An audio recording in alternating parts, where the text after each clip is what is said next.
So, for some couples of weeks now, Fún bí ọ̀sẹ̀ bíi mélòó sẹ́yìn díẹ̀ we báyìí, started our study a bẹ̀rẹ̀ ẹ̀kọ́ wa about David's leadership, lórí ìdarí Dáfídì. precisely David's ascension to the position of leadership. Bí Dáfídì bí ó ṣe gòkè àgbà sí ipò adarí. So, which I titled Leadership 101, Tí mo pè ní ẹ̀kọ́ ìbẹ̀rẹ̀ lórí David's ìdarí. ascension to the position of leadership. Bí Dáfídì bí ó ṣe gòkè àgbà dé ipò adarí. What are the things we can learn from the life of David about leadership? Kí ni àwọn nǹkan tá a lè kọ́ ní ìgbésí ayé Dáfídì nípa I've been ìdarí? blessed personally with this message Ẹ̀kọ́ yìí ó ti jẹ́ ìbùkún fún mi lọ́pọ̀lọpọ̀. because I've been able to learn enough too. Nítorí pé èmi náà ti kọ́ ọ̀pọ̀lọpọ̀ ẹ̀kọ́. Or I should say I'm learning more about leadership the more I'm preparing the message. Kí n sọ pé mo tún ń kọ́ ẹ̀kọ́ sí i gẹ́gẹ́ bí a ṣe ń There's sọ̀rọ̀ lórí ẹ̀kọ́ something yìí. about David that was so special. Ẹ̀kọ́ wà nípa Dáfídì tí ó yàtọ̀. The way where he started from Ibi tí ó ti bẹ̀rẹ̀ and where God led him to.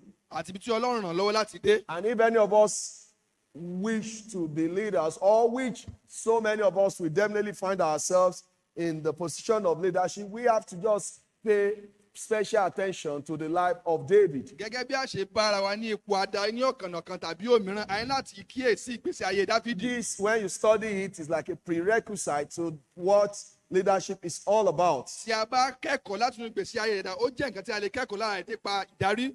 So, leadership 101, Ẹ̀kọ́ ìbẹ̀rẹ̀ lórí ìdarí. David's ascension to the position of leadership. Bí Dáfídì bí ó ṣe gòkè àgbà sí ipò adarí. Maybe you can change it to the other one. No, the other one, there's one. Okay, it's the same thing. I guess, okay. There's one that is always loud. That's better than that. So, from the life of David, Ìgbésí ayé Dáfídì. we find out that leadership is about service. A rí i pé ìdarí ó jẹ́ nǹkan nípa ìsìn. A leader is not someone waiting for the opportunity to lead, Adarí kò ń ṣe pé kò ń wá àǹfààní láti darí nìkan. but for the opportunity to serve. Ṣùgbọ́n ó ń wá àǹfààní láti sìn. And I find out that most people that find themselves in the position of leadership eventually are always people that serve. Mo sì gbé àwọn tí ó bára wọn ní ipò adarí, wọ́n jẹ́ tó pé wọ́n ti sìn ní ọ̀nà kan tàbí òmíràn. If they don't learn to serve, Tí wọn ò bá kọ́ bí a ṣe ń sìn, eventually they become rulers. a rí i pé wọ́n di adarí. They will become rulers. Wọ́n jẹ́ tó pé wọ́n kàn ń jẹ gàba lórí ènìyàn lásán ni. Gẹ̀gàba, that mo ṣe àgbúdọ̀ darí. Wọ́n jẹ́ àpàṣẹ wàá. It's either you are a leader or a ruler. Inú kó jẹ́ adarí tàbí àpàṣẹ wàá. But from the life of David, Ṣùgbọ́n ní ìgbésí ayé Dáfídì, we found someone that was serving, a rí ẹni tó ń sìn. which made him to be able to be a leader. Ètò ẹgbẹ́ ó ràn án lọ́wọ́ láti jẹ́ adarí tó Leadership dára. is about service. Ipò adarí wà nípa Not ìfà only sísìn. is leadership about service, Kì í ṣe nípa sísìn we nìkan. also learned that leadership is about sanctifying, Wípé adarí wà nípa ìyára ẹni sọ́tọ̀. set apart, Ẹni tá a yà sọ́tọ̀. honor.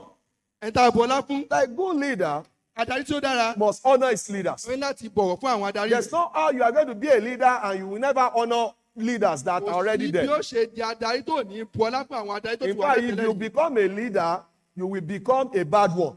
Tó bá ti wá padà di adarí gan, ó di adarí tí ò dára. Because if you don't honor those, Torí pé tí ò bá bọlá fún àwọn tó ti wà síwájú. it shows that all that you are after is just to say, I want to just Ó rule. túmọ̀ sí pé nǹkan tó kàn ń lépa ni pé èmi náà fẹ́ di Leadership adarí. is about sanctifying. Ìdarí jẹ́ nǹkan pé ẹni jẹ́ pípa ìyàsọ́tọ̀. Sanctifying the parent, David did that. À ń bọlá fún àwọn òbí rẹ̀, àrí ìgbésí ayé Dáfídì. Sanctifying his president, David did that. Ó ya adarí rẹ̀ sọ́tọ̀, ààrẹ rẹ̀, ó yà sọ́tọ̀, ó In bọlá fact, fún. naturally, Saul did something wrong that David could have said, I'm going to kill you. Tí a bá wò ó dáa ni pé Sọ́ọ̀lù ó ṣe nǹkan tí ò dáa, tẹ́ pé bí Dáfídì bá wò tó nípa èmi ó gbà ọ́, tẹ́ pé kò yẹ kó bọlá fún. But David said, I will never stretch my hand to the Lord's anointed. Ṣùgbọ́n Dáfídì sọ pé èmi kì yóò fi ọwọ́ mi lé ẹni àìrò bí In ọ̀yàn fact, if Ọlọ́run. I stretch it, I will be, there's no how you stretch it that you become guiltless. Kò sí pé máa ṣe na ọwọ́ mi sí ẹni àmì òró tí màá di ẹni tí kò lẹ́bi So lọ́rùn. leadership is not only about service, neither is it only about sanctifying.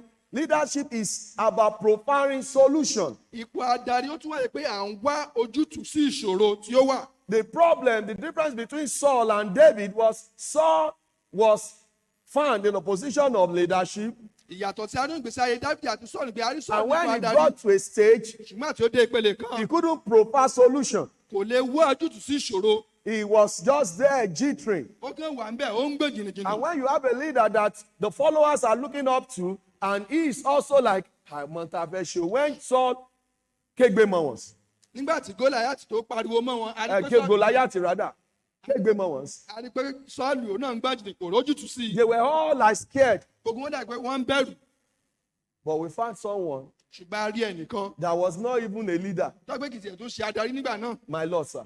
olúwa mi. Mo lè lọ ṣe. I can go there. I can do that. mo lè ṣe léyìí. Please. ẹ jọ̀wọ́. That's what leadership is all about. nǹkan tí adarí tí ó túmọ̀ sí lélẹ́yìí. Profiling solution. ó ń wá ojútùú sí ìṣòro. And I said, I'm just taking one out of it, out of every outline. mo kàn mọ ẹyọ That kọ̀ọ̀kan a láti leader sọ that will tẹ́lẹ̀. provide solution must be bold. adarí tí ó lè pèsè ojútùú sí ìṣòro gbọ̀jẹ̀ tó ní ìgboyà. It does not necessarily mean that leaders are not scared. èyí kò túmọ̀ sí pé adarí kìí ṣe pé ẹrù ò kì í bà wọ́n o. But definitely you must summon courage ṣùgbọ́n o ní láti gbára láti jẹ́ pé ó fi ìgboyà hàn. and say, no problem. kò sí ṣòro. I'm the leader. èmi ladarí. Everything rises and falls on leadership. gbogbo nǹkan ó ń bẹ̀rẹ̀ ó sì ń parí lórí I adarí. must find a way to make sure I cool the mo tension. ní gbọ́dọ̀ láti wọ́nà káyọ̀ ṣe pé mo mú ẹ̀rù ojú àwọn ìkíni tí I mo mú must find a kúrò. way to make sure I direct their path. mo ní láti wọ́nà láti pé mo darí ọ̀nà wọn. So we found out that David a rí pé Dáfídì was a man that was able to provide solution. ó jẹ́ ẹni tó yẹ pé ó lè wá ojútùú sí ìṣòro. All these were done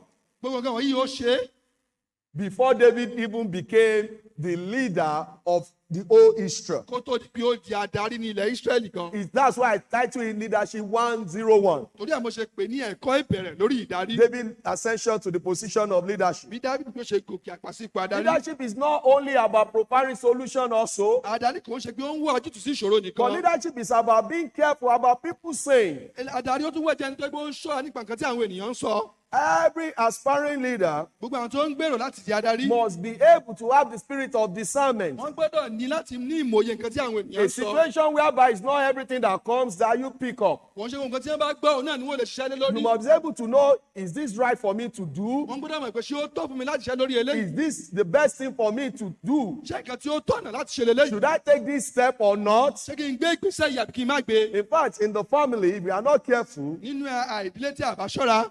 àwọn ọmọ wa gan fúnra wa, even fúnra our wọn, children wọ́n lè tún dojú wa kọra wa. they can even turn the parents against each other. Àbí bẹ́ẹ̀ kọ́ ni mò ń sọ. is that not so? So, mọ́mí náà ló ní kí n ṣe. Mọ́mí ló ní í ṣe. and it's mommy that asked me to do it. Mo ní o má ṣe nǹkan oní mọ́mí. O dẹ̀ sọ fún I mọ́mí asked you not to do something.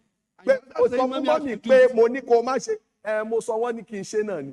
So if you are not careful tá a bá ṣọ́ra. and be able to say, hey, don't worry. náà ni pé máa bí So kìtà. èmi àti mọ́mí àmọ̀ bá ṣe yanjú ọ̀rọ̀ tiwa. In tó ṣe ohun tí mo ní o má ṣe myself o, and your mother will know how to settle our case. ó tún jẹ gbẹ. what I ask you not to do and you do it. I will punish you on that. You know, not that children are evil, kò ń ṣe pé àwọn ọmọ wọn kàn lẹ́ mọ̀ọ́mọ̀ ṣe nǹkan bí o. but sometimes they try to be smarter than you if you are not careful, lọ́pọ̀lọpọ̀ máa ń ṣe gbàgbọ́ àwọn gbọ́n. especially when they are younger. pàápàá jùlọ nígbà tí wọ́n kéré. Daddy, can I have the cake? Daddy, No, ṣé you mo- can't have the ṣé cake. mo lè jẹ àkàrà yìí. Mommy, ó tún wá lọ bá mọ́ mi. the cake you made is so sweet. Oh. àkàrà tẹ́ ṣe ó dùn gan o. Can I have it? ṣé mo lè jẹ́. You can have it. ó lè jẹ́. But by the way, they did not tell mommy that daddy has said no. ṣùgbọ́n wọn ò sọ fún bàbá wípé mọ́mí pé dáàdì ní kí n má jẹun. And as they grow older, they still play. bẹ́ẹ̀ ṣe tún wá ń dàgbà wọ́n tún máa ń lọ gbà. And that can go into every area. eléyìí ṣe lọ ní gbogbo ọ̀nà. So you must be able to discern and say, not that however it comes is how I'm going to deal with it. I must be able to say, hey, let me just address the matter. How should this be done? a ní láti ṣọ́ra yìí pé ìgbésẹ̀ olórí kì í gbé lórí eléyìí. When it comes to workplace too, nígbà tá a bá débi iṣẹ́ wa gan pàápàá. people will say a lot of things. àwọn èèyàn ó sọ ọ̀pọ̀lọpọ̀ nǹkan. People can even say a lot of things about someone to you àwọn èèyàn lè sọ̀rọ̀ ẹlòmíràn wọn lè sọ fún wa gan. that if you are not careful, if you want to take it that way, dápẹ́tà àbá ṣọ́ra táwọn fẹ́ gbà bí wọ́n ṣe sọ yìí. you will ruin everything. a kàn bà ogun nǹkan jẹ́ ni. So a leader hears a lot, adarí ó ń gbọ́ ọ̀pọ̀lọpọ̀ nǹkan. but does not say everything. kò ń ṣe gbogbo nǹkan tó gbọ́. Neither does he take action on everything. kò sí ìgbégbèsè lórí ohun gbogbo tí ó gbọ́. That's what David did. nǹkan tí David ṣe lélẹ́yìí. When people were praising him ìgbà tí àwọn èèyàn ń yìn for slaying the 10,000 ife ó pa ẹgbẹ̀rún mẹ́wàá. and Saul slaying his thousands, ipe Sọ́ọ̀lù pa ẹgbẹ̀rún kan. the Bible didn't say David reacted, èmi ni bíbélì mo ò ṣe." sọ pé inú Dávidi ó ń gbéra rẹ̀ ga pé àmì mo ṣe léyìí. If there was like quietness, a rí i pé ó gbọ́n, ó dákẹ́, Quietness. ó dákẹ́, It allowed it to pass. ó kàn jẹ́ kí ó lọ bẹ́ẹ̀, No problem. kò sí ṣòro, kò sí I wàhálà. don't. Kò sí tí mo fẹ́ ṣe. There is nothing I can do about it. And another thing we saw Nǹkan mìíràn tí a tún rí, was not only the David was when it was about the praise of the people, was he careful about the praise? kò ń ṣe pé ó ṣọ́ra nípa ìyìn àwọn ènìyàn He was nìkan, even careful when they told him, ó tún ṣọ́ra nígbà tí wọ́n sọ fún un pé when they, I wanted to see, it was being about people's praise. I'm òun coming. náà tún jẹ́ nípa ìyìn àwọn ènìyàn láti fẹ́ sọ o. Then he was careful. I missed my notes here. He was careful about the people's pronouncements, Ó tún ṣọ́ra nípa ìfọ́nrere àwọn the ènìyàn. pronouncement of the people. Nǹkan tí àwọn ènìyàn sọ, ó ṣọ́ra nípa rẹ̀. What they said Nǹkan tí wọ́n sọ, was it was time. nígbà tí ó tó àkókò, They told him it was time for you to kill wọ́n Saul. sọ pé ó tó àkókò fún wọn láti pa Sọ́ọ̀lù. Don't forget, David kept on telling them that forget about it. Ẹ̀wọ̀n gbàgbé pé Dábìlì ń sọ pé gbàgbé rẹ̀ mi ò lè pa Sọ́ọ̀lù. There's no time to kill his anointed. Kò sí àkókò fún láti pa ẹni But at àgbéròyìn this time Ọlọ́run. they spoke to Saul and David Ṣùgbọ́n láàkókò yìí wọ́n sọ fún Sọ́ọ̀lù in the word of the Lord nínú ọ̀rọ̀ Ọlọ́run, láti ọ̀rọ̀ Ọlọ́run, that David, pé Dábìlì, this is the day that the Lord said you should kill him. ìpè òní gangan ni Ọlọ́run pé kó o pa á. And if he wasn't careful, Tí ó bá ń ṣe pé ó ṣọ́ra, he would have said, let me just do it. ìyẹn jẹ́ ń ṣe bẹ́ẹ̀. Maybe my people are tired. Bí a ti sún àwọn If I'm ènìyàn not ní, careful, they move away. tí wọn ò bá ṣọ́ra wọn ò lọ, tí The ì bá ṣọ́ra wọn ò leader lọ. must also be careful about people's sins. Àdarí ó láti ṣọ́ra nípa nǹkan tí àwọn ènìyàn ń What sọ. are they saying? Kí ni nǹkan tí wọ́n ń sọ? Their praise, Ìyìn wọn, their pronouncements. ní tí wọ́n ń pọn rere rẹ̀. And last week, Ètò wa parí as we continue, last week, ní ọ̀sẹ̀ tí ó as kọjá. we continue our leadership, Bí a I ṣe mean, ń tẹ̀síwájú on lórí leadership ẹ̀kọ́ wa. 101, Gbàtí ń tẹ̀síwájú lórí ẹ̀kọ́ wa. we said leadership is about sureness. A ní pé adarí ó ní ṣe nípa pé ẹni tó ń gbàyàn gbọ́. Sureness, as defined by Merriam Dictionary, says a state of mind in which one is free from doubt, Ní ipò tó yẹ pé a ò ṣiyèméjì, that you just decided to trust. a kàn ṣáà gbà láti gba àwọn ènìyàn gbọ́. A leader, an aspiring leader must trust the captain, the leader. Ẹni tó ń gbìyànjú láti di adarí, ó ní láti gba David adarí gbọ́. trusted Saul.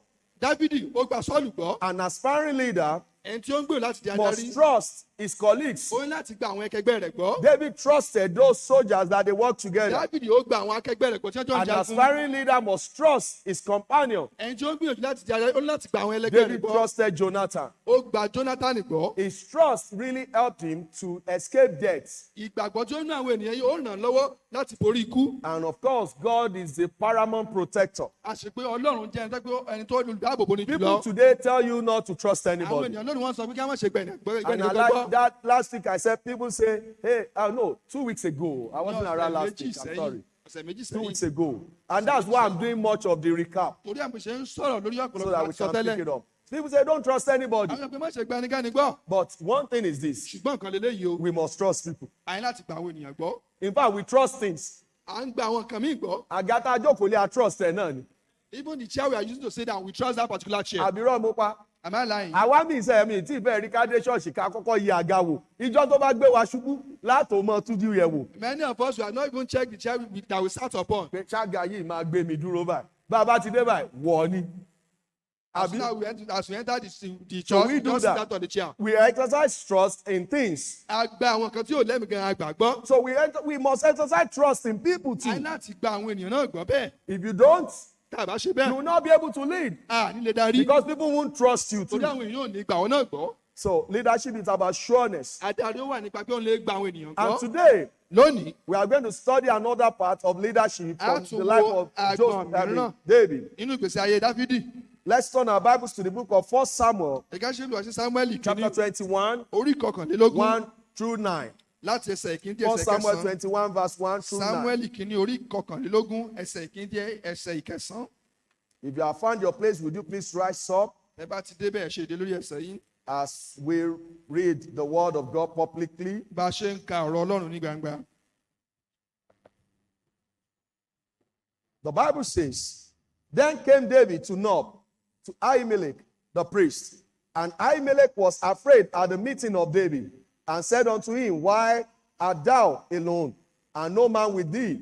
And David said unto Ahimelech the priest, the king hath commanded me a business, and hath said unto me, let no man know anything of the business whereabout I send thee, and what I have commanded thee, and I have appointed my servant to such and such place. Now therefore, what is under thy hand? Give me 5 loaves of bread, and in my hand, or what there is present. And the priest answered David and said, there is no common bread under my hand, but there is hallowed bread, if the young men have kept themselves at least from women. And David answered the priest and said unto him, of a truth, women have been kept from us about these 3 days since I came out, and the vessel of the young men are holy, and the bread is in a manner common, yea, though it were sanctified this day in the vessel. So the priest gave him hallowed bread, for there was no bread there but the shew bread that was taken from before the Lord, to put hot bread in the day when it was taken away. And the priest said, the sword of Goliath the Philistine, whom thou slewest in the verse 7. Verse 7 says, now a certain man of the servants of Saul was there that day, detained before the Lord, and his name was Doeg, an Edomite, the chief priest of the army, chiefest of the army that belonged to Saul. And David said unto Abimelech, and is there not here under thy hand spear or sword? For I have neither brought my sword nor my weapons with me, because the king's business require haste. And the priest said, the sword of Goliath the Philistine, whom thou slewest in the valley of Elah, behold, it is here wrapped in a cloth behind the ephod. If thou wilt take that, take it, for there is no other save. But there is no other that take it. For there is no other save that here. And David said, there is none like that. Give it me. May the Lord bless the reign of his word. Father, Lord, we pray that you bless our heart this evening. Amen. As we continue in the reading and preaching of your word. Amen. Pray that you help us to take something home. Amen. For in Jesus' name we pray. Amen. Amen. Let's be seated. The next one, number 6. Leadership is about selflessness. Selflessness. Most of the time, people that aspire to position of leadership always want to get there because of self. I want to lead. I'm amazed because before the president got there, we were told that I was a deliverer. A deliverer. Economy woda, no corruption. Our economy is going to get better. There won't be any corruption. But unfortunately, things got worse. Now, this is another person is coming on board and said, trust me. I will take Nigeria and make Nigeria. I'm the solution to Nigerians' problem.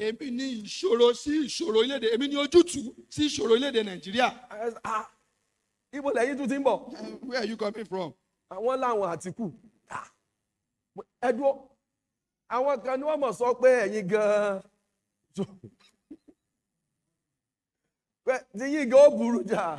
your own reign is going to be the way worse. People promise when they want to ascend to position of leadership, you will definitely look at them and feel like they are trustworthy. Nobody will get there and say, hey, tẹ́ bá fi mí ṣe president, màá yẹn tó bá wà nílẹ̀ wò, màá wá wò bóyá mo lè rí ṣe. But wọ́n sọ pé aláwa la lè ṣe. They will say we are the one that can do it. We can rule. Am I right? Ṣé lóòótọ́ ni? Ṣé bí ìgbà ṣé bá jọ wà Nàìjíríà ni? Wọ́n àwa la lè ṣe. We are the one that can do it. It was on, but ìgbà wọn bá débẹ̀ wọ́n ní ṣe rí ìgbà tá a débẹ̀ ìjọba ń ṣe wọ́n tó lè ṣe. Omi ló pọ̀ jọ ká lọ. Ẹ mọ̀ tẹ́lẹ̀. ṣé bí táwọn tó wà bẹ́ẹ̀ sọ pé omi pọ̀ jọ kà lọ náà nù lẹ́yìn náà wá ṣé bí táyì sọ ní pé ṣe é rí omi yẹn àwa rọra reduce omi àwa fi èlùbọ́ sí a níbi tá a ti máa ń gbé èlùbọ́ àwọn yẹn ò lè mọ àníjẹ́ wọn mọ torí most of the time they ask how will you do it they say don't worry don't worry when we get there so most of the time when they get there they start to have free medical check-up in London. They start to have protection for themselves. They start to be at peace. But when it comes to the people that they are leading, they are being killed here and there. And you wonder why did they promise us what they couldn't give? Because only few leaders are selfless. That will say, what my people are not getting, I don't want it to. I don't know if you are getting what I'm saying. They can't get it, I'm not going to get it. At least if I'm getting more, and they need to get at least some part of this thing. But it doesn't happen that way. Most leaders are self-centered. Leadership is about selflessness. And you will note this when the person is moving up. You will also know yourself. In the area the passage that we just read, not quite long, we found David here running for his life. And fortunately, he ran to Ahimelech, the priest. But I'm not talking about the whole story there. While he was leaving, he has taken shewbread and everything. He was about to leave. And he said something. I need a sword.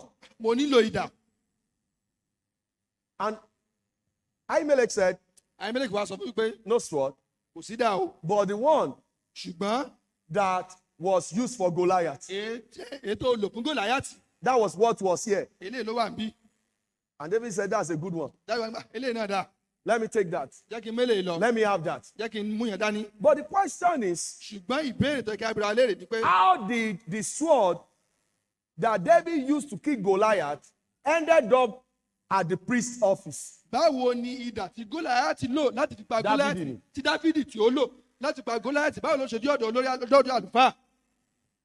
did he end up there? To the extent that David was saying, you have a sword? I don't have. The one that I have is the one you used to kill Saul. Who's supposed to have that sword? David. Naturally. David was the one that's supposed to have kept the sword. So one thing I first found out about the selflessness of David was David was selfless in his dealing with the King of Kings. Kò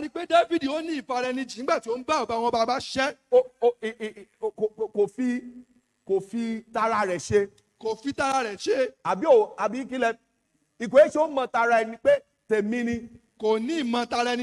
He was selfless. Dealing with King of Kings. That's the Lord.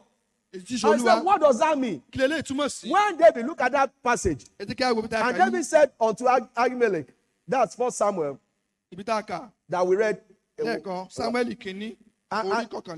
And he said, and is there not here under thy hand spear or sword? For I have, verse 8 and 9, for I have neither brought my sword nor my weapons with me, because the king's business require haste. And the prince said, the sword of Goliath the Philistine, whom thou slewest in the valley of Elah, behold, it is here, wrapped in a cloth behind the ephod. If thou wilt take that, take it, for there is no other save that here. And David said, there is none like that, give it to me. How did he get there? How did we have the sword that David used? If you look at what 1 Samuel chapter 17, 50 and 51, the Bible says, so David prevailed over the Philistine with a sling and with a stone, and smote the Philistine, and slew him. But there was no sword in the hand of David. Therefore David ran and stood upon the Philistine, and took his sword, and drew it out of the sheath thereof, and slew him, and cut off his hair therewith. And when the Philistines saw their champion was there, they fled. So David took Saul's sword to slay him. David, I don't know why Saul is coming. Goliath's sword to kill him. So how did that sword ended up with in the priest's office? There must be something. The Bible didn't give us that explanation. But the Bible says that sword was wrapped. That's what Ahimelech said. That the sword was wrapped and kept there. There's only one thing that could have made that sword ended up there. That was because somebody dedicated it to the Lord. There's only one thing, only one reason why it ended up at the priest's office. And not even at Saul's place. It was because David must have dedicated it to the Lord that made him win the battle. That God, the battle was not won by me. I didn't kill Goliath by my power. Goliath died by your power. It's not me that stoned him. You were the one that guided that stone to eat Goliath. And when I'm getting his sword, I'm laying it at your feet. Let it be for you. I'm thinking and I'm believing that a leader, someone that will be a godly leader, must be someone that is not all about himself. You should be someone that looks at God as the most important person in his life. Once you are starting to feel like, I want that respect for me, I want people to respect me, I want to just make sure that they kept on raising me high, we are going to lose it. That's a good sword tó yẹ kí David máa fi lọ jagun kiri. Pastor, good sword tó yẹ kó fi máa jagun kiri nu. That David ought to be using in the battle of his battle. So that anywhere tó bá dé, one ìdá Goliath, David ni ìdá Goliath ni òun ló pa ìdá Goliath ni. Ó lè fi pèèyàn mẹ́wàá, ó lè fi pa 20 lẹ́ẹ̀kan. So that he can make reference to that's David's Goliath. It's going to be all about him. At least wherever I get to, people are going to respect him for that. But not David. And you know, that could have put him at loggerhead with Saul. I better believe. David didn't know it. David was using that particular sword for his battle. Kí ló tiẹ̀ máa ń ṣe ọmọdé náà? Ìgbéraga tiẹ̀ kò mọ̀ pé mi ló yẹ máa lo kíní yẹn, ṣé nítorí òun ló win? That could have been a problem for him. But David was wiser than that. He knew who took him from sheepfold and anointed him. And he said, "Oh, to him." Listen, don't care whatever it is that is going wrong with you where you are trying to live. What to matter most is God honored? Is God praised? In fact, what should matter to an aspiring leader is not about being disgraced. It's about is God being praised. Oh, no wonder John the Baptist said, he must increase, but I must. But lónìí táwa fẹ́ ni pé bí mi ò bá tiẹ̀ gbé Jésù sókè díẹ̀ kó ga ju orí mi lọ ni, but kémi náà gbọ́dọ̀ ga débi èjìkẹ́. That's what most leaders do. Jésù dára gan. Jesus is good. Jésù dára. Jesus is good. Ẹ wo Jésù, òun ló olùgbàlà. Jesus is the Savior. Òun ló gbanilà. It's the one that can save. Ìgbà tó Jésù dà, wọ́n ṣe rí èmi ni Jésù ń lò.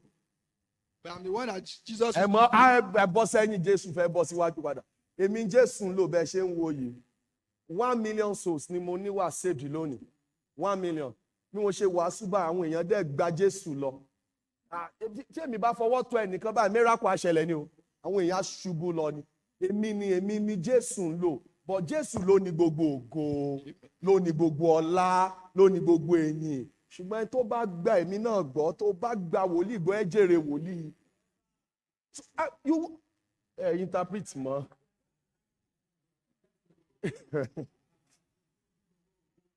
Ẹ wá ní mọ ẹ̀ńtẹ́ gbàgbọ́ mọ́. I will now know who to believe again. Ta ni ká gbàgbọ́? Who then should we believe? Sẹ́yìn ni àbí Jésù? Are you the one to believe or should we Báwo ló believe in ti máa Jesus? bẹ̀rẹ̀? Inú ọkàn. It starts from the heart. Láti bẹ̀rẹ̀. A leader must be selfless. Adarí gbọ́dọ̀ jẹ́ tó ní ìfaraẹnijìn tí ó gbé Tí òmùtara ò ẹnìkan. kàn kó pé ṣe èmi wọ́n gbúdọ̀ rí. No, Jésù wọ́n gbúdọ̀ rí. It's not all about him, but they must see Jesus. And I could see David taking that sword and say, all to Jesus. Mo wá rí i pé David ó mú idà náà wá ní pé mo gbé Just fún Olúwa. have it.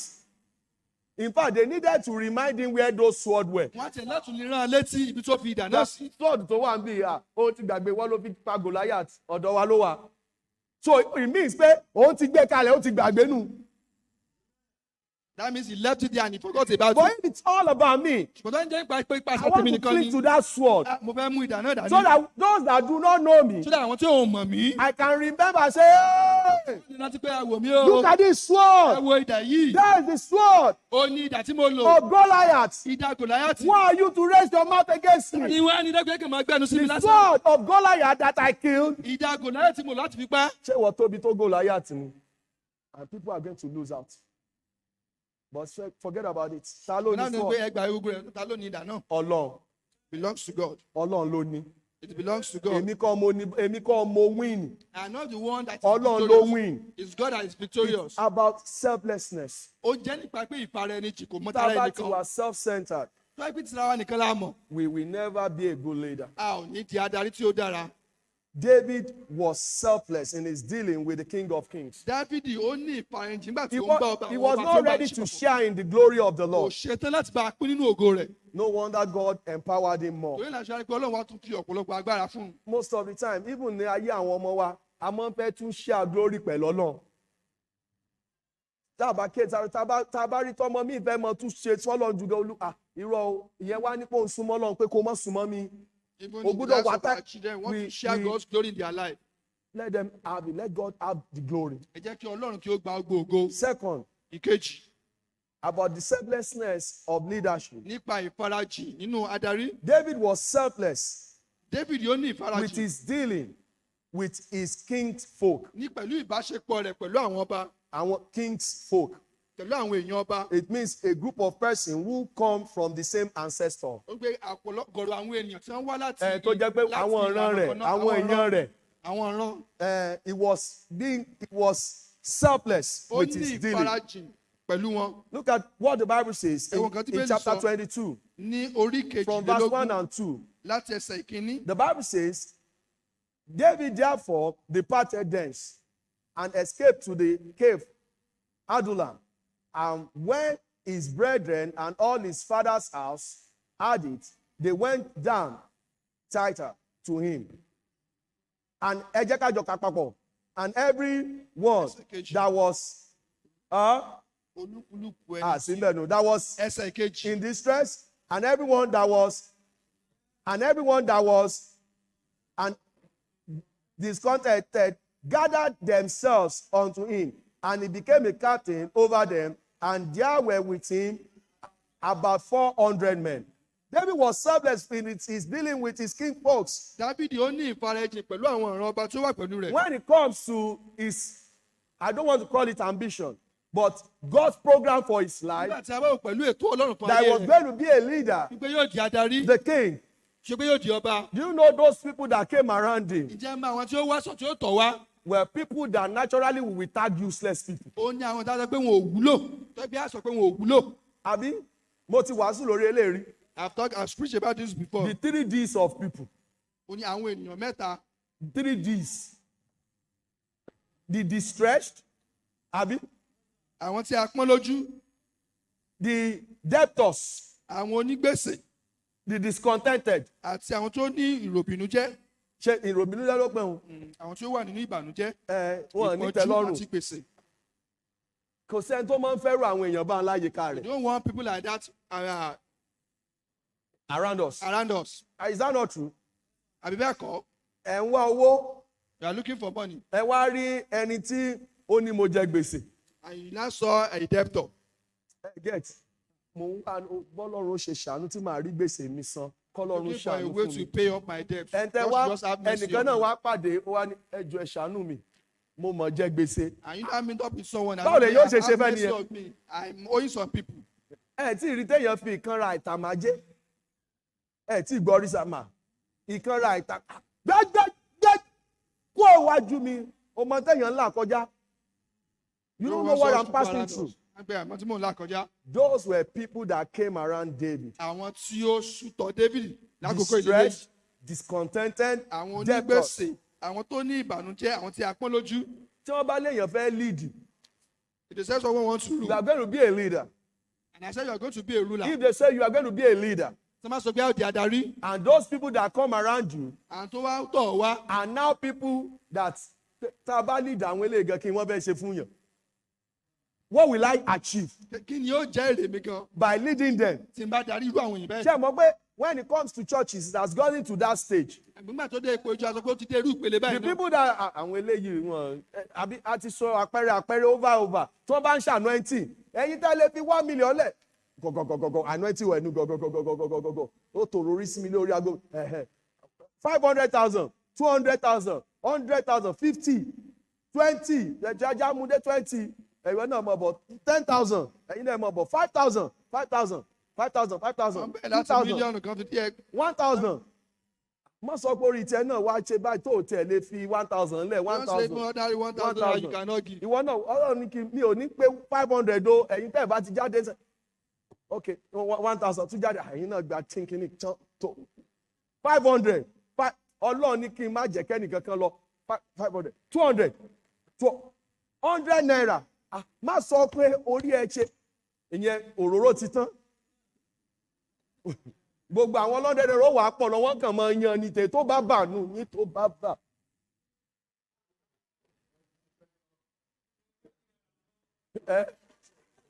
Arini Reverend béèrè pé ṣé mo kọ ni mo lá rí ni àti ẹ̀rí ni lẹ́wọ̀n wò pé you now looked at it and said Àwa wò pé are those people ẹ wò sá ma ṣe é mọ̀ pé àwọn 100 naira yẹn gan ló wá pọ̀ jù nù jọ. they are going to give honor, they are the one that are even much. But they don't value them. Ṣùgbọ́n wọn ò kó bí ara sí wọn. These are the people that will come in the morning, come in the evening, come in the Wọ́n wà afternoon. láàárọ̀ tí wọ́n wà rọ̀lẹ́. But you make them as useless. Àwọn ẹni pé wọn ò jámọ̀ kankan wọn ò wúlò. Ṣé ìjọ tọ́lọ́ bá wá yọ wọ́n kúrò ní position 100 naira tó fi wọ́n sí position 500 naira 500,000. Ṣé ẹ mọ̀ pé wọ́n ti mọ̀ pé èyàn ò gbúdọ̀ pẹ̀lú ìjọ ẹ̀ owó mi wọ́n mọ̀ gbà. Wọ́n lọ ibi tí àwọn oní 500,000 máa ń lọ tí wọ́n fi máa ń wá sí ìpàdé tó ṣe pàtàkì tẹ́ máa ń pè wọ́n wá yẹn. Ẹ gẹ̀ẹ́tẹ̀. But David didn't treat them that way. But David kò wá sí wọn bẹ́ẹ̀. They were debtors. They were discontented. They were distressed. And David became their captain. Ṣùgbọ́n David wá jẹ́ adarí fún wọn. No wonder they were ready to give their life for Torí ẹ̀ wọ́n David. ṣe lè fi ẹ̀mí wọn lélẹ̀ fún David. Do you know Joab was among them? Ẹgbẹ́ Joab náà bẹ́ẹ̀ bẹ́ẹ̀. Those people were now. If he could take us in and helped us, protected us, we serve alongside with him. A sìn pẹ̀lú rẹ̀. What else? Mo lọ́ka tó kù. Ìwọ ẹ̀gán gbọ́dọ̀ jọba. You must become the king. But most times, Ṣùgbọ́n lọ́pọ̀lọpọ̀ ọgbà. aspiring leaders Ẹni tó ń gbé láti dadarí. always look for people Wọ́n máa ń wá àwọn ènìyàn. that will always help him to get to leadership Tí faster. ó ràn lọ́wọ́ láti tètè ipò adarí. Not looking for people Kò ń ṣe àwọn èèyàn that really need help tó nílò ìrànlọ́wọ́ out of their trouble. nínú ìṣòro wọn. And in helping those out of their trouble, Inú pé wọ́n á ràn wọ́n lọ́wọ́ nínú ìṣòro wọn. you find out that you get to realize your real calling. ó wá rí ìpè rẹ gangan. So in tọ́lọ̀ bẹ́ẹ̀ kí n ṣe ni So this is exactly what God wants to me to rescue do. some people. Láti gba àwọn ènìyàn. And look at it, over 400. Ẹ wá wo àwọn irinwó ènìyàn wọ̀nyí. 400 men. Irinwó Ẹ ènìyàn. mọ̀ pé ibi tí 400 náà bá wà nǹkan ni. And the Bible didn't say David now looked at them and said, màá rí wọn lò.